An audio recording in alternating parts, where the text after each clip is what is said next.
The Forgotten Room. Part 1, The First Thread. Chapter 1, An Inheritance of Paper. The call comes on a Thursday afternoon in October, when the light through your office window has turned the particular shade of amber that makes you think of old photographs. You've been cataloging a collection of municipal records from the 1950s, your fingers dusty with the residue of decades, when your phone vibrates against the desk. The voice on the other end is female, older, with the careful diction of someone who has spent years working with the public. She introduces herself as Margaret Lindholm, executor of the estate of Dr. Raymond Carver. The name means nothing to you, but you make a note of it anyway, your pen moving across the page in the mechanical way it does when you're taking information you don't yet understand. Dr. Carver passed away last month, she says. He left specific instructions regarding his personal archives. Your name was in his will. You set down your pen. I'm sorry, but I don't think I knew anyone by that name. He was aware of that, she says, and there's something in her tone that suggests she finds this arrangement as peculiar as you do. Nevertheless, he's left his collection to you, personally. Not to the university archive where you work, but to you. The materials are to be reviewed before any decision is made about their final disposition. She gives you an address in Millbrook, a town you know only as a name on highway signs, about 2 hours north. The appointment is set for Saturday morning. You agree to it, though you're not entirely sure why. Perhaps it's the mystery of it, or perhaps it's simply that your weekends have become too predictable, too empty of anything that might be called an event. That evening you search for Raymond Carver online. The name is common enough that you have to add Millbrook and doctor to narrow the results. What you find is sparse, an obituary in the local newspaper, brief and impersonal. He was 84. He had been a psychiatrist in private practice. He had no surviving family. Services were private. There's a photograph with the obituary, but it's small and grainy, showing a man with white hair and dark-rimmed glasses, his expression neutral. You study it for a while, searching for something familiar, some echo of a memory. There's nothing. You've never seen this face before. Chapter 2, The House on Maple Street. The drive to Millbrook takes you through country that's beautiful in the way October always makes things beautiful, with the trees burning in shades of copper and gold. You listen to the radio for the first hour, then turn it off and drive in silence, watching the landscape change from suburban sprawl to something more rural, more remote. Millbrook itself is the kind of small town that seems to exist in a gentle state of decline. The main street has a pharmacy, a diner, a hardware store with paint peeling from its side. You pass a church with a white steeple, a library that looks closed, a park where a few children are playing on old metal swings. The address Margaret Lindholm gave you leads to a side street lined with Victorian houses, most of them well-maintained but showing their age. Number 47 is a gray 3-story with a wraparound porch and dark shutters. The lawn needs mowing. There's a for sale sign near the mailbox. Margaret Lindholm is waiting on the porch. She's perhaps 70, wearing a cardigan despite the mild weather, and she shakes your hand with a grip that's firm and brief. She's brought a folder of paperwork, and you sign several documents on a clipboard, confirming your identity and agreeing to the terms of the bequest, which seems straightforward enough. You're to review the materials and decide whether they should be donated to an institution, kept private, or destroyed. Destroyed, you ask. Those were his wishes, she says. He wanted someone to look at everything first, to make an informed decision. She leads you inside. The house smells of dust and age and something else, something medicinal that might be the residue of illness. The furniture is still in place, covered with sheets. The rooms are dark, the curtains drawn. Most of his things will be sold or donated, Margaret says as she guides you down a hallway lined with framed degrees and certifications. But the office, that's what he wanted you to see. The office is on the second floor at the end of a corridor. It's a large room, probably once a bedroom, with built-in bookshelves covering 2 walls and a wide desk positioned in front of a bay window. The shelves are full, not just with books but with file boxes, all of them labeled in neat handwriting. The desk holds an old typewriter, a lamp with a green glass shade, a leather blotter. "He was very particular about this room," Margaret says. "Nothing has been touched since he went into the hospital." You walk to the nearest shelf and read the labels on the boxes. They're organized by year, starting in 1968 and running through 2019. Each box appears to contain case files, though the labels offer no names, only numbers. "What kind of cases?" you ask. "Patients, I assume," Margaret says. "Though I was never privy to his work. He took confidentiality very seriously." She hands you a key, small and brass. "This is for the file cabinet." She gestures to a tall wooden cabinet in the corner. "He kept the more sensitive materials locked.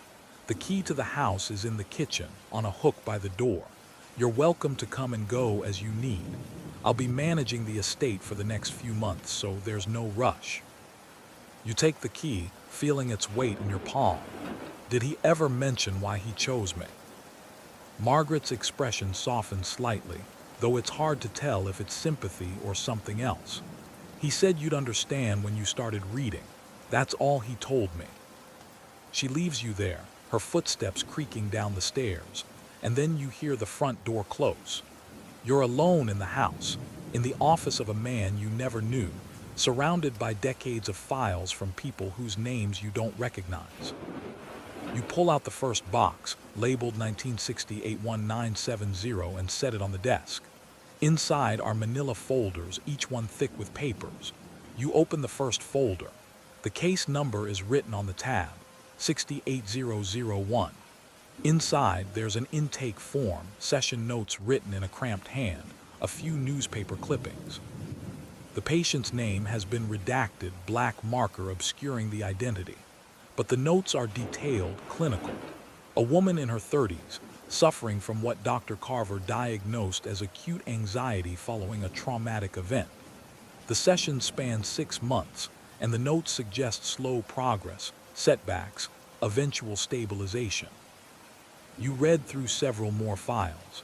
They're similar in structure, each one a portrait of someone in crisis, someone seeking help. The notes are professional, almost detached, but there's a thread of compassion running through them, a sense that Dr. Carver took his work seriously. It's when you reach the box labeled 1977-1979 that you find the first anomaly.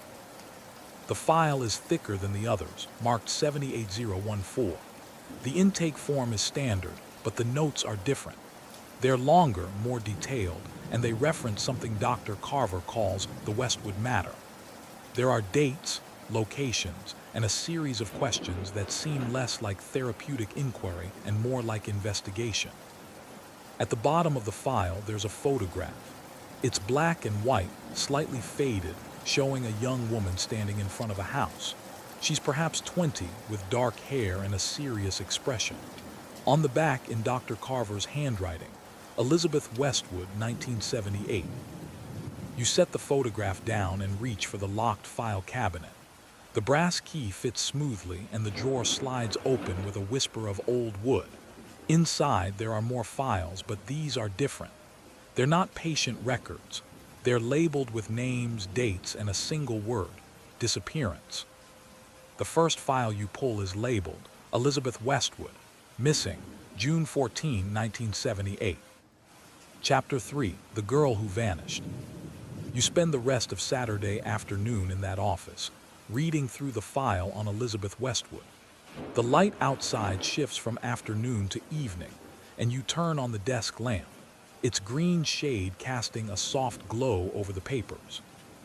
Elizabeth Westwood was 19 years old when she disappeared. She was a sophomore at Millbrook College, studying English literature. She lived in a dormitory on campus during the academic year and with her parents during the summer. On June 14, 1978, she left her parents' house around 7 in the evening, telling them she was going to meet a friend at the library. She never arrived. She was never seen again. The file contains newspaper clippings from the summer of 1978, each one chronicling the search efforts, the police investigation, the slow fade of public attention. There are interviews with her parents, her friends, her professors. There are photographs of search parties, of her parents making appeals on television, of the Millbrook Police Department holding press conferences. But what's most striking is Dr. Carver's own notes, handwritten on legal pads and tucked between the official documents. He wasn't involved in the case professionally, at least not initially. He was simply a resident of Millbrook, a concerned citizen. But his notes suggest an obsession, a deep need to understand what had happened. He interviewed people the police had already spoken to, asking different questions, looking for patterns. He created timelines, charts, maps of Elizabeth's movements in the days leading up to her disappearance. He cataloged rumors, theories, dead ends. And then, in August of 1978, he began seeing someone as a patient. The notes don't give a name, just a case number, 78014. But the timing is unmistakable. The patient came to him 2 months after Elizabeth's disappearance, suffering from what he described as severe anxiety and intrusive thoughts related to a traumatic event. The session notes are careful, coded. Dr. Carver never explicitly states what the patient told him, but the implications are there, woven through the language. The patient had information about Elizabeth Westwood, information they couldn't or wouldn't share with the police, information that haunted them. You read late into the evening, making notes of your own, trying to piece together the story. When you finally leave the house, it's nearly midnight, and Millbrook is dark and silent, the streets empty under a sky full of stars. You drive home slowly, your mind turning over what you've read.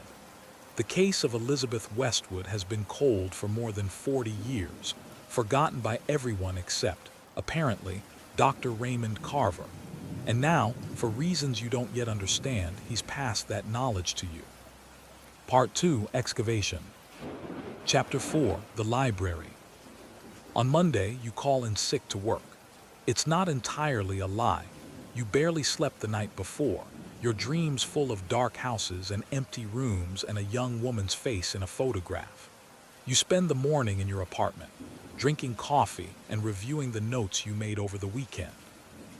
By noon, you're back in your car, driving to Millbrook. This time, you go to the public library, a small brick building near the center of town. The librarian is a woman in her 50s with reading glasses on a chain, and when you ask about the Westwood case, her expression shifts from polite interest to something more guarded. "That's old history," she says. "I'm doing some research," you tell her, which is true enough. "I'd like to see the newspaper archives from 1978. She leads you to a room in the back where the old papers are kept on microfilm. The machine is ancient, its screen flickering as you load the first reel. You start with June 15, 1978, the day after Elizabeth disappeared. The headline is front page, college student missing. The article is brief, factual. Elizabeth Westwood, 19, last seen Wednesday evening. Police asking for information. A phone number to call. Over the following weeks, the coverage intensifies. There are search efforts, volunteer drives, vigils. Her parents give interviews, their faces gray with exhaustion. The police bring in dogs, divers, helicopters. They search the woods, the river, abandoned buildings. They find nothing. By August, the stories have moved to the inside pages. By September, they've stopped entirely. The case, it seems, simply faded away. You print copies of the most relevant articles and then ask the librarian if there are any local historians, anyone who might remember the case.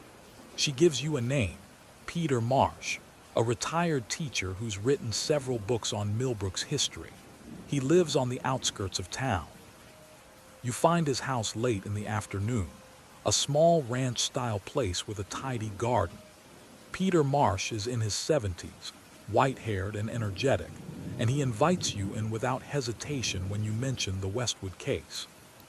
"I've thought about that girl over the years," he says, leading you to a study lined with books. "It was a terrible thing. The whole town was affected." You ask him what he remembers. "She was a good student," he says. "Quiet, serious. She wanted to be a writer, I think. Her parents were well respected. Her father was a lawyer. Her mother taught piano. After she disappeared, they never really recovered. Her mother died in the 90s, her father a few years after that. Both of them still believing she'd come home someday." Were there any suspects? "Not officially," Peter says. "The police looked at everyone, friends, acquaintances, strangers passing through town. There were rumors, of course, there always are. Some people thought she'd run away, that she'd wanted to escape her life. But that never made sense to those who knew her. She wasn't unhappy. She had plans." "What kind of rumors?" He hesitates, then shrugs. "There was a boy she'd been seeing, though I don't think it was serious. A professor who some people thought was too friendly with his students. A drifter who'd been spotted near the campus. None of it led anywhere." You ask about Dr. Raymond Carver, and Peter's expression changes, becomes more thoughtful. "Ray was a good man," he says. "He took Elizabeth's disappearance hard. I think he felt guilty in some way that he couldn't help. He was the kind of person who needed to fix things to make sense of them. When he couldn't do that with Elizabeth, I think it stayed with him." Did he ever talk about the case? "Not much," Peter says, "but I know he kept track of it. He'd mention it sometimes over the years, usually when there was some other missing person in the news. He'd wonder if there was a connection, if Elizabeth's case might be solved by solving another one. I think he hoped for that. I think we all did." You thank Peter and leave as the sun is setting, the sky streaked with pink and orange. You drive back to Dr. Carver's house, let yourself in with the key Margaret Lindholm gave you, and climb the stairs to the office. The files are waiting. Chapter 5, Patient 78014. The file on patient 78014 is extensive, spanning more than a year of sessions. You read through it slowly, taking notes, trying to understand the person behind the redacted name. The patient was male in his early 20s. He came to Dr. Carver in August of 1978, referred by a colleague. The presenting issue was described as acute anxiety, insomnia, and what Dr. Carver termed moral distress. The patient was functional. He had a job, maintained relationships, but he was suffering internally, tormented by something he couldn't or wouldn't articulate. In the early sessions, Dr. Carver worked to establish trust, to create a safe space for disclosure. The notes suggest patience, careful probing. The patient spoke about his childhood, his family, his fears. He was articulate, intelligent, self-aware. But there was something he was holding back, and Dr. Carver knew it. It wasn't until the 10th session, in late October of 1978, that the patient began to open up about the real source of his distress. Dr. Carver's notes from that session are cryptic but revealing. Patient discussed the incident for the first time. Significant anxiety response, unable to provide full account, expressed fear of consequences, both legal and personal, stated he saw something but didn't act, struggles with guilt, responsibility. Question: what did he see? What does he know about EW? Over the subsequent sessions, more details emerged, though always obliquely. The patient had been near the location where Elizabeth was last seen. He had witnessed something, an interaction, an argument, a moment of distress. But he hadn't intervened and he hadn't come forward. Dr. Carver's notes suggest he urged the patient to contact the police to share what he knew. But the patient refused. He was afraid, he said. Afraid of being implicated, afraid of not being believed, afraid of what might happen if he spoke. The sessions continued through the winter and into the spring of 1979. The patient's condition improved in some ways. He was sleeping better, managing his anxiety. But the guilt remained, a constant weight. In their final session in May of 1979, Dr. Carver noted, "Patient has decided to leave Millbrook. Says he can't stay here, can't live with the constant reminder. I've expressed concern about this decision, but he's determined. He believes distance will help. I'm not convinced. Guilt doesn't respect geography. The file ends there. There are no follow-up notes, no indication of what happened to patient 78014 after he left town. You sit back in the chair, staring at the pages. The patient had information about Elizabeth Westwood's disappearance. He had seen something, known something, and he had taken that knowledge with him when he left. And Dr. Carver, bound by confidentiality, had been unable to share it. But why had he kept these files? Why had he left them to you? You turn to the locked file cabinet again, pulling out the other files you'd glimpsed on Saturday. There are 4 of them, each labeled with a name and the word disappearance. The second file is labeled Sarah Mullen, missing March 3, 1983. Chapter 6, Patterns. You read through the night, fueled by coffee and a growing sense of unease. The files in Dr. Carver's cabinet tell stories that span decades, each one a disappearance, each one unsolved. Sarah Mullen was 16 when she vanished in 1983. She was a high school student, a member of the debate team, a girl with a bright future. She left school one afternoon and never made it home. Her body was found 3 weeks later in a wooded area 10 miles from town. The cause of death was ruled inconclusive, but the circumstances suggested foul play. No one was ever charged. Dr. Carver's notes on the case are similar in structure to those on Elizabeth Westwood. Newspaper clippings, timelines, interview summaries, and once again, a patient file. This one is numbered 83007, and it begins in April of 1983, a month after Sarah's body was discovered. The patient was female in her 30s, a teacher at Millbrook High School. She came to Dr. Carver complaining of depression and anxiety following the death of a student. The notes suggest she felt responsible in some way, though the exact nature of that responsibility is unclear. She had noticed something, perhaps. A change in Sarah's behavior, a troubling interaction, a warning sign.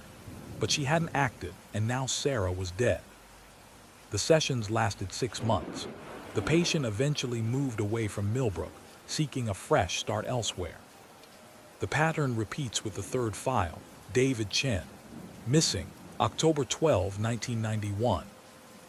David was 23, a graduate student studying biology. He disappeared after a late night in the lab. His car was found abandoned near a hiking trail. There was no sign of struggle, no evidence of where he had gone. The case was never solved. Dr. Carver's file includes the usual materials plus a patient record.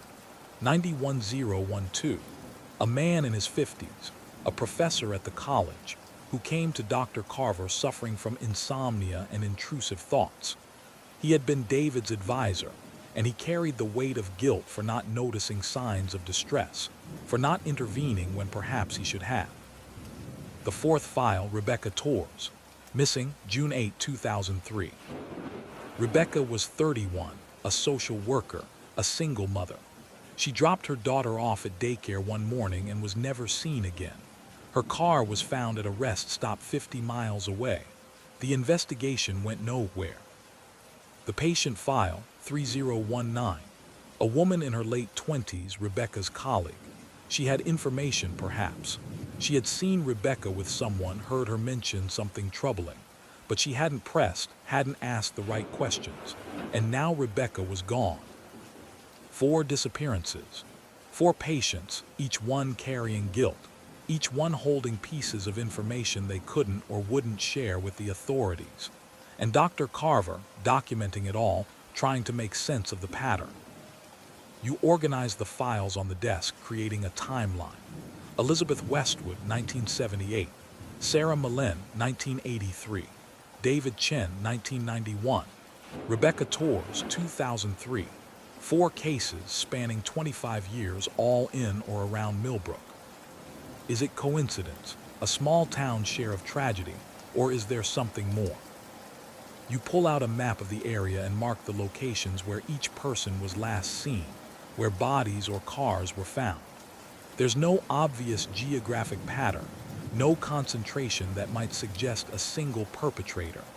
But there's something else, something in the notes, in the way Dr. Carver circled certain details. In Elizabeth's case, there was mention of a professor who some people thought was too friendly with his students. In David's case, his advisor, the patient, had mentioned in one session that David had been troubled by an interaction with a faculty member. In Rebecca's case, her colleague had noted that Rebecca seemed nervous about a client, someone who made her uncomfortable. You lean back, rubbing your eyes. It's past 3 in the morning and you're exhausted, but your mind is racing. There's a thread here, a connection Dr. Carver was tracking, someone who appeared in the periphery of these cases, someone who was never quite in focus but was always there in the background. You need to find patient 708014. He was the first, the one who started this chain of inquiry. If anyone knows what Dr. Carver suspected, it would be him. But how do you find someone whose name you don't know, who left town more than 40 years ago? Part 3, Testimony.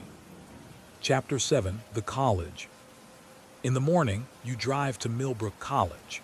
It's a small liberal arts school, the kind of place that prides itself on tradition and close-knit community. The campus is beautiful in the autumn light, with old brick buildings and pathways lined with oak trees. You go to the registrar's office and ask to speak to someone about alumni records. The woman behind the desk is polite but firm. They don't release information about students or alumni without proper authorization. You explain that you're researching a historical matter, that you're not looking for contact information, just general enrollment data from 1978. She softens slightly. What specifically are you looking for? I'm trying to identify male students who would have been enrolled in the summer of 1978 and who left the college sometime in 1979. She shakes her head. That's still private information. You try a different approach. What about faculty records? Is there a list of professors who taught during that period? This, she says, she can help with. She directs you to the college archives, a small room in the basement of the library. The archivist is a graduate student named Tom, enthusiastic and eager to help. When you ask about faculty from the late 70s, he pulls out several yearbooks and course catalogs. You spend the afternoon going through them, making notes of names, departments, dates of employment. You're looking for someone who was there in 1978, who taught during the periods when all 4 disappearances occurred, who might have had contact with the victims. The list grows long, then narrows as you cross-reference the dates. By the time the library closes, you have 3 names that appear across the relevant years. Dr. Martin Shields, psychology professor, employed 1975-2010. Dr. Ellen Voss, English professor, employed 1972-2004. Dr. Robert Pryor, biology professor, employed 1977-2005.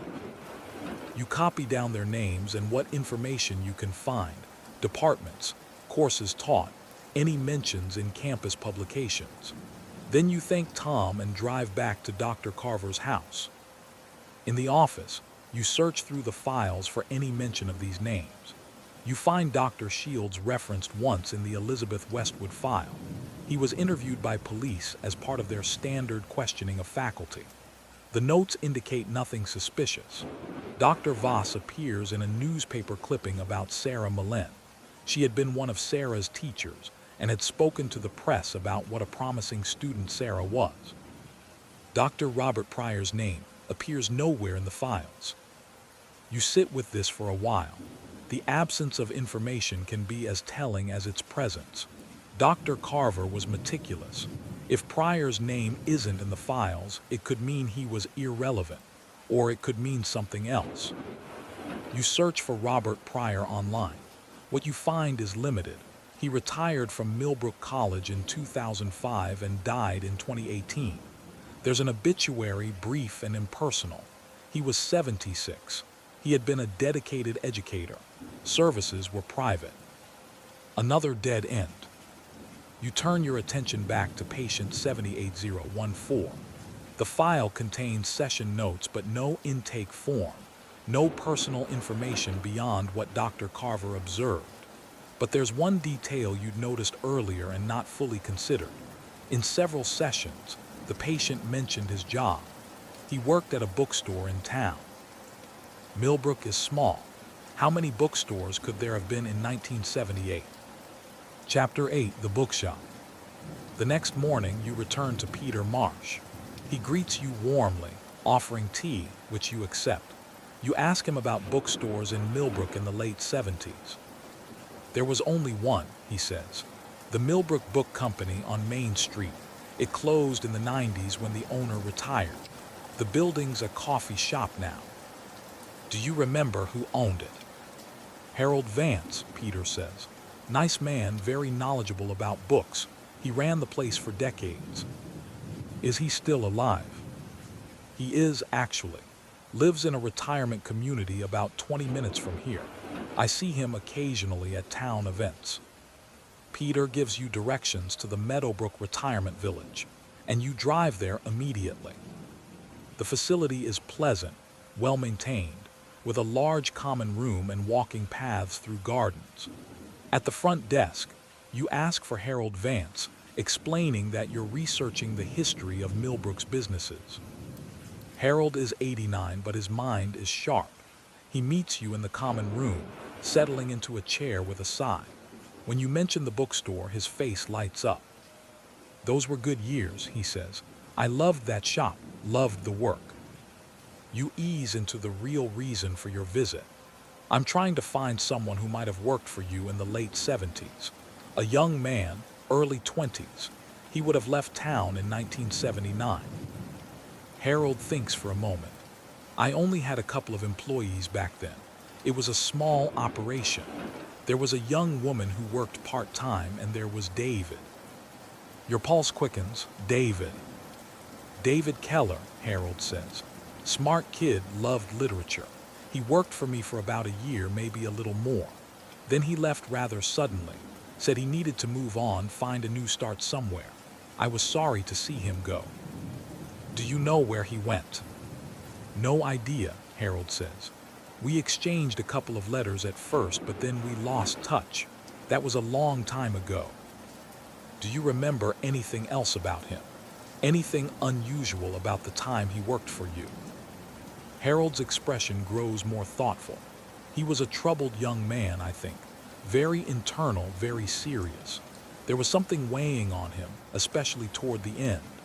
I asked him once if everything was all right, and he said he'd made a mistake he couldn't fix.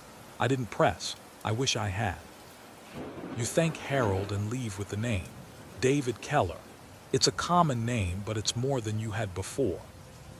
Back in your car, you search for David Keller online, adding Millbrook to narrow the results. Nothing relevant appears. You try variations. David Keller plus bookstore, David Keller plus 1978. Still nothing. You need a different approach. Chapter 9, The Search. You spend the next week balancing your regular work with what has become a private investigation. In the evenings, you return to Dr. Carver's house, going through the files again, looking for details you might have missed. You find something in the notes on patient 78014, buried in a session from December 1978. Dr. Carver had asked the patient about his family, and the patient had mentioned that his mother lived in Albany. It's a small detail, easily overlooked, but it gives you a direction. Albany is 3 hours away. You make the drive on a Saturday, bringing with you a folder of information and a growing sense that you're following a trail Dr. Carver had hoped someone would eventually pursue. At the Albany Public Library, you search through old phone directories from 1979, looking for Kellers. There are dozens. You narrow it down to households with a single adult female, assuming David's mother was divorced or widowed, based on his mention of her as a singular presence. By late afternoon, You have a list of 8 possibilities. You start making phone calls, explaining that you're trying to locate someone who lived in Albany in the late 70s. Most of the numbers are disconnected or belong to people who have no idea what you're talking about. But the 7th call yields something. A woman in her 80s, her voice thin but clear. Yes, she had a sister who lived in Albany in the 70s. No, the sister is no longer alive, but she had a son named David. Last she heard, he was living somewhere on the West Coast. She hasn't seen him in years. Do you know how I might contact him? You ask. I'm sorry, I don't, she says. We weren't close, but I think his mother mentioned once that he worked in education. A teacher, maybe, or something with schools. It's not much, but it's something. You thank her and hang up, feeling both encouraged and frustrated. David Keller, possibly a teacher, possibly on the West Coast, possibly still alive. You broaden your search, looking for David Kellers in Washington, Oregon, California. You find several, but without more specific information. It's impossible to know which, if any, is the right person. Then you remember the letters. Harold Vance had said he and David exchanged letters after David left. You drive back to Meadowbrook Retirement Village and ask Harold if he kept any of those letters. I might have, he says. I was never very good about throwing things away. Let me check. He returns 20 minutes later with a shoebox full of old correspondence. Together, you go through it, and near the bottom, you find 3 letters from David Keller. They're postmarked from Seattle, dated 1980 and 1981. The return address is an apartment building. It's a place to start. Chapter 10, The Voice from the Past. You send a letter to the Seattle address, knowing the chances of it reaching David Keller are slim. The building might no longer exist. He might have moved decades ago. But you write it anyway, explaining who you are, that you're reviewing materials left by Dr. Raymond Carver, and that you'd like to speak with him about his time in Millbrook. You don't mention the disappearances. You don't mention Elizabeth Westwood. You keep it vague, professional. 2 weeks pass. You begin to think the letter was lost or ignored. Then on a Tuesday evening, your phone rings. The number is unfamiliar with a Seattle area code. The voice on the other end is male, older, cautious. This is David Keller. I received your letter. You feel a rush of adrenaline, but you keep your voice calm. Thank you for calling. I appreciate you taking the time. I almost didn't, he says. I haven't thought about Millbrook in a long time. Haven't wanted to. I understand, you say, and I don't want to cause you any distress. But Dr. Carver left some materials and I'm trying to understand why. Your name came up in my research. There's a long pause. Then, how did you find me? Through Harold Vance, the bookstore owner. He mentioned you'd kept in touch for a while. Harold, David says, and there's warmth in his voice. Is he still alive? He is. Another pause. What exactly did Dr. Carver leave you? You tread carefully. Files related to several cases he was interested in. Disappearances, mostly.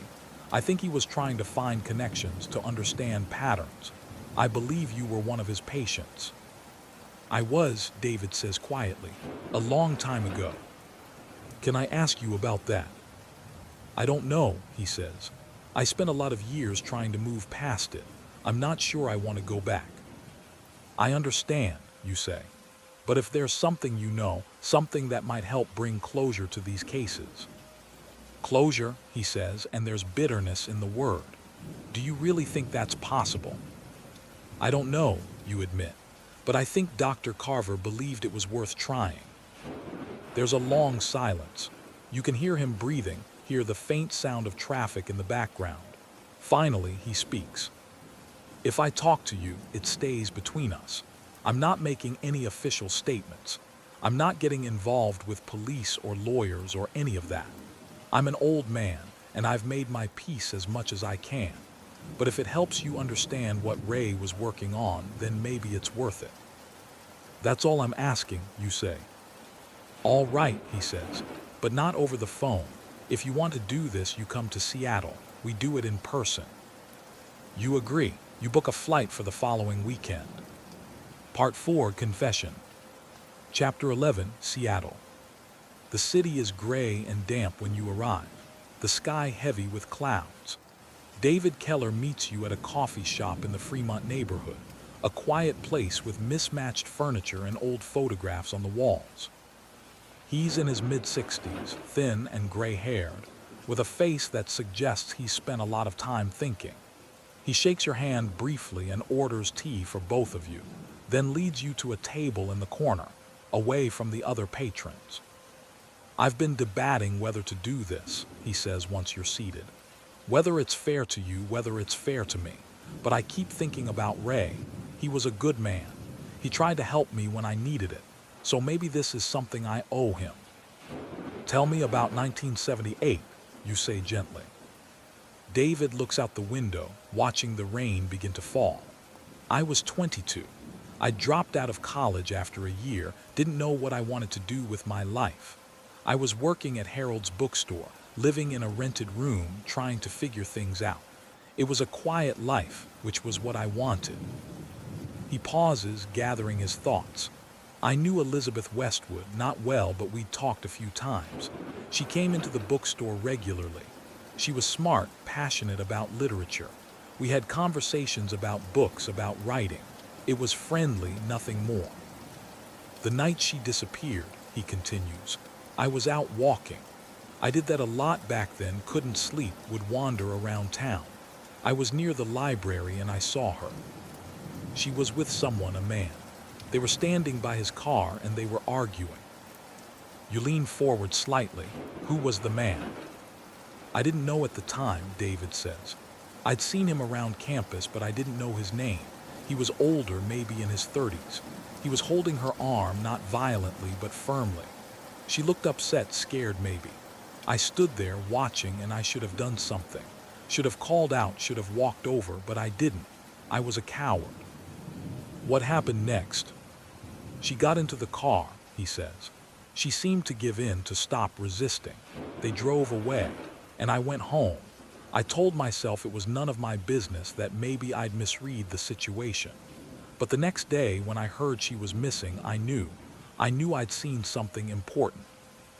Why didn't you go to the police? David's expression is pained. Because I was a fool. I was afraid they'd blame me, afraid they wouldn't believe me. And then days passed and it felt too late. I'd waited too long. I'd become complicit by my silence. Did you ever find out who the man was? Yes, David says. About a month later, I saw him again on campus. I followed him, found out his name, Robert Pryor. He was a professor at the college. The name hits you like a physical blow. Robert Pryor, the biology professor, the one whose name barely appeared in Dr. Carver's files. Did you tell Dr. Carver this? Eventually, David says. It took months of sessions before I could say it out loud. And when I did, Ray was torn. He wanted me to go to the police, but I wouldn't. I couldn't. By then, it was 8 months after Elizabeth disappeared. I had no proof, just a memory of an argument by a car. What good would it do? But Dr. Carver kept investigating, you say. He did, David confirms. I left Millbrook in 1979, tried to build a new life. But Ray stayed and he kept looking. He'd write to me occasionally, ask if I remembered more details, if I'd reconsidered going to the authorities. I never did. I was too much of a coward for that too. You sit back processing this. Robert Pryor, a biology professor who died in 2018, who was present during all 4 disappearances, who argued with Elizabeth Westwood the night she vanished. Did Dr. Carver ever confront Pryor? Not that he told me, David says, but I think he watched him, kept track of him. When Sarah Malin disappeared in '83, Ray wrote to me. He said he thought Pryor might be involved, but there was no proof, no evidence, just suspicion. And the other cases, David Chen, Rebecca Torres. David nods slowly. Ray kept me updated. He thought there was a pattern. Pryor was connected to all of them in some way, as a professor, as a colleague, as someone in the periphery.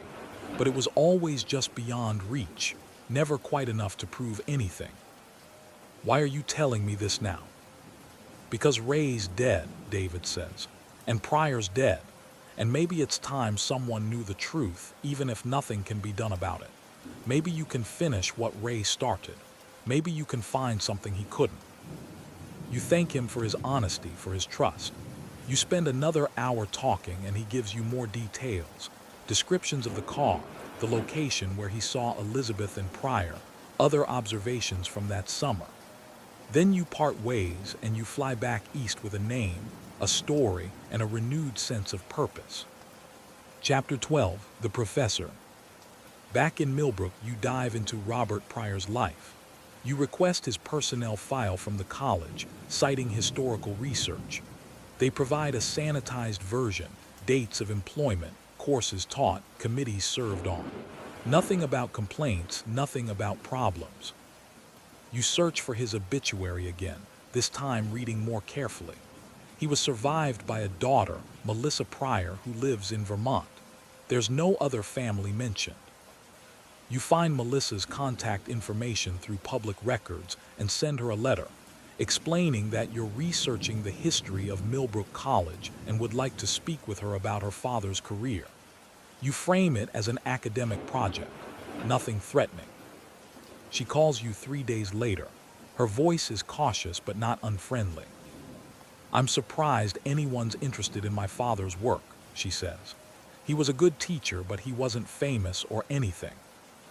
I'm interested in the college during the 70s and 80s, you tell her.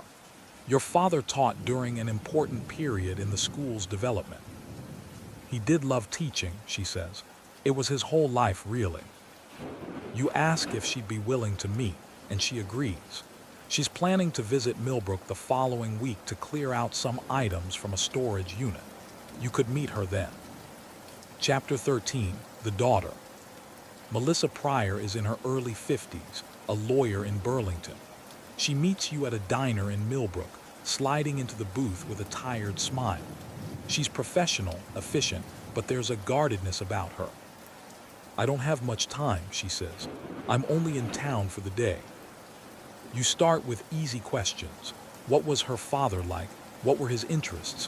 What did she remember about growing up in Millbrook? She answers politely, painting a picture of a dedicated academic, a somewhat distant father, a man who lived for his work. Then you shift gears carefully. Did your father ever mention any of his students specifically, anyone who stood out? She shakes her head. Not really. He kept his work and home life pretty separate. Do you remember the disappearances that happened over the years? Elizabeth Westwood, Sarah Millen, the others. Her expression changes, becomes more wary. Those were terrible things. Why are you asking about them? I'm trying to understand how they affected the community, you say. Your father would have been at the college during all of those incidents. I wondered if they impacted him. He never talked about them, she says. Not to me anyway. You decide to take a risk. Melissa, I'm going to be honest with you. I'm not just researching the college's history. I'm looking into these disappearances, and your father's name has come up in connection with them. She goes very still. What are you implying? I'm not implying anything, you say. I'm trying to find the truth. There's a witness who saw Elizabeth Westwood with a man the night she disappeared. That man was identified as your father. Melissa's face goes pale. That's impossible. My father would never. I'm not accusing him, you say quickly. I'm just trying to understand what happened. If there's anything you know, anything that might help. I don't know anything, she says, her voice sharp. And I don't appreciate you dragging my father's name through the mud. He was a good man. He died with his reputation intact, and I won't let you tarnish it. She stands abruptly, grabbing her purse. This conversation is over. You watch her leave, feeling a mix of regret and frustration. You've pushed too hard, too fast. But as she reaches the door, she pauses and looks back at you. There was a storage unit, she says. My father kept one for years. I'm supposed to clean it out this week. If you want the truth, maybe you should look there yourself. She writes an address on a napkin, slides it across the table to you, and walks out. Chapter 14. The Storage Unit. The storage facility is on the outskirts of town, a sprawling complex of identical metal units. Melissa has left instructions at the office. You're authorized to access Unit 217. The manager gives you a key and directions. The unit is medium-sized, its door rolling up with a metallic screech. Inside, it smells of dust and cardboard. There are boxes stacked along the walls, old furniture covered with sheets, filing cabinets pushed against the back. You start with the boxes. Most contain books, academic journals, teaching materials, nothing unusual. But in one box you find personal papers, letters, cards, photographs. You go through them carefully. There are photos of Robert Pryor as a younger man, standing in front of the college, standing in a lab, always alone or with students who are carefully arranged and distant. There are letters from colleagues, professional correspondence, nothing personal. And then at the bottom of the box, you find a journal. It's leather-bound, worn, with dates spanning 1976 to 2005. You open it carefully. The entries are sporadic, sometimes months apart. Pryor's handwriting is small, cramped, difficult to read. You start with 1978. There are entries about classes, about research, about faculty politics. And then, in June, the Westwood girl is becoming a problem. Too curious, too persistent. She thinks she's found something, but she doesn't understand. I can't allow this. Your hands tremble as you turn the pages. The next entry is dated June 15, 1978. It's done, she's gone. It wasn't what I intended, but she left me no choice. I tried to reason with her to make her understand. But she threatened to expose everything. The work is too important. I had to protect it. You sit down heavily on an old chair, the journal in your lap. This is it. This is the confession Dr. Carver never found, the proof that was always just out of reach. You continue reading. The entries over the years are chilling in their detachment. Sarah Malin had suspected something, had asked questions. David Chen had seen something in the lab, had threatened to report ethical violations. Rebecca Torres, a social worker, had been investigating complaints. Each of them had gotten too close to something Pryor wanted hidden. Each of them had disappeared. The last entry is dated March 2005, shortly before Pryor retired. I'm getting old. The work is finished. I've done what I needed to do, protected what needed to be protected. They'll never know. They'll never understand. And when I'm gone, it dies with me. But it hasn't died. You're holding the truth in your hands. Part 5, Resolution. Chapter 15, The Decision. You sit in the storage unit for a long time, the journal open on your knees. The afternoon light slants through the door, illuminating the dust motes in the air. You think about Elizabeth Westwood, 19 years old, who wanted to be a writer. About Sarah Malin, David Chen, Rebecca Torres. About their families who never got answers. You think about Dr. Raymond Carver, who spent decades searching for the truth, who carried the weight of what he couldn't prove, who left these files to you, a stranger, because he believed someone needed to know. And you think about David Keller, who has lived with his guilt for 45 years. The journal is evidence. You could take it to the police, could reopen the cases, but Robert Pryor is dead. There would be no trial, no justice in the conventional sense. Just the knowledge that he was responsible, that the families were right to wonder, to hope, to never give up. You photograph every page of the journal with your phone, making sure the images are clear, legible. Then you carefully pack the journal back into the box, along with the other materials. You lock the storage unit and return the key to the manager. You drive to Dr. Carver's house one last time. In the office, you write a detailed report of everything you found, the files, the interviews, the journal.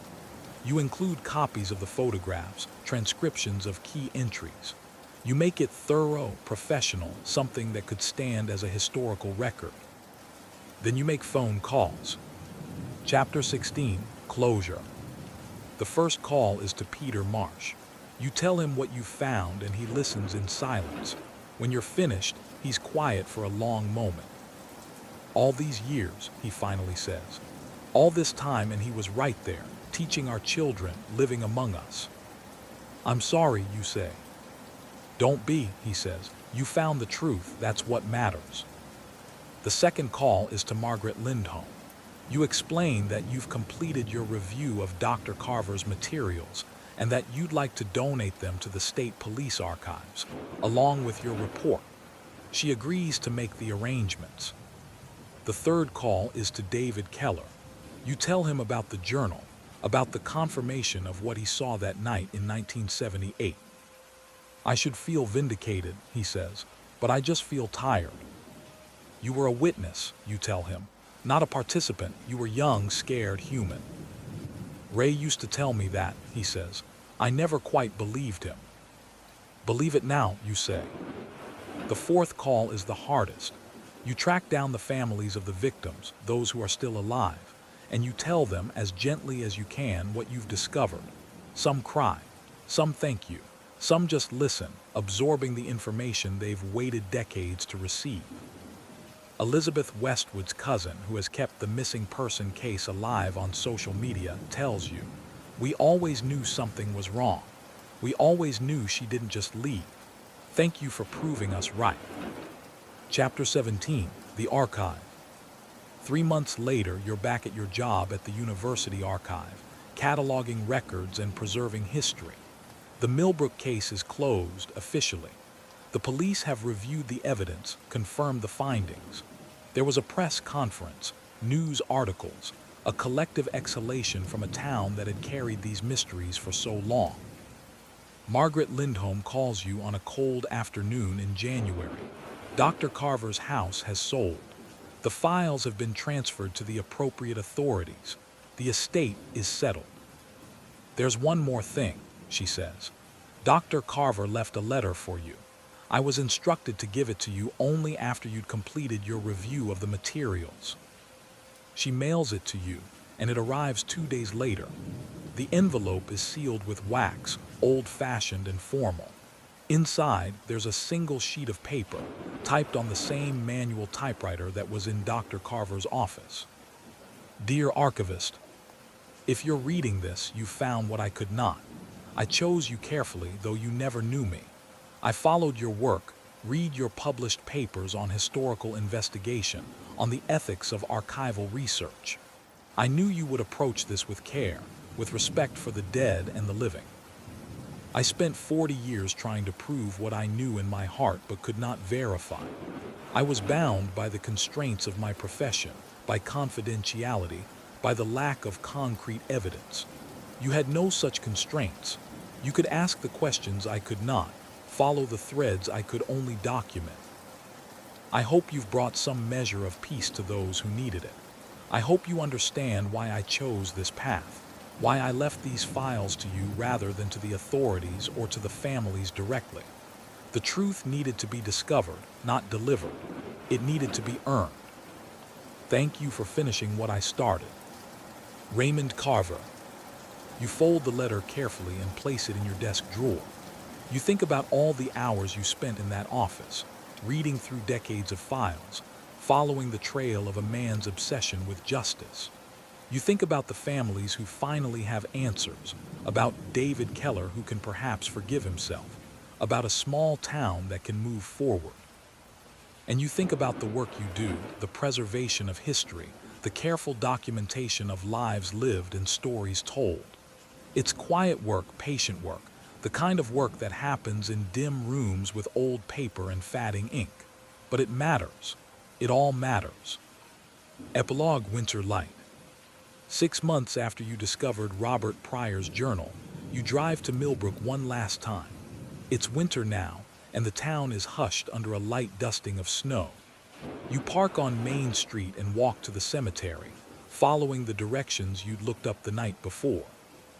You find Dr. Raymond Carver's grave in a quiet corner, a simple headstone with his name and dates. You stand there for a while, your hands in your pockets, watching your breath form clouds in the cold air. I finished it, you say quietly. I found what you were looking for. There's no response, of course. Just the wind moving through the bare trees, the distant sound of a car on the road. But it feels right to say it to close this circle. On your way out of the cemetery, you pass another section and you see them. Elizabeth Westwood, 1959-1978. Sarah Malin, 1967-1983. David Chen, 1968-1991. Rebecca Torres, 1972-2003. You stop at each grave, reading the inscriptions, the messages left by families who loved them, who mourned them, who never forgot. And you think about how their stories intersected with yours, how a man you never met trusted you to uncover a truth that had been hidden for decades. As you drive home, the winter sun setting behind you, you feel a sense of completion. Not satisfaction exactly, because there's nothing satisfying about the deaths of 4 innocent people, but something quieter, something that feels like purpose fulfilled. The files are preserved now, part of the historical record. The families have their answers. The truth is known. And in the quiet, patient work of archives and investigation, of following threads and reading between lines, justice, delayed but not denied, has finally arrived. You turn on the radio, letting music fill the car and drive into the gathering dusk.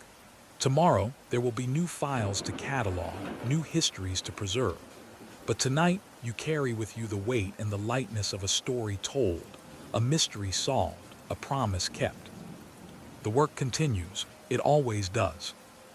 In the dim rooms where history lives, in the careful hands of those who preserve and protect, the truth waits to be discovered. And sometimes, if you're patient enough, if you're willing to follow the thread wherever it leads, you find exactly what you were meant to find, even if you never knew you were looking for it.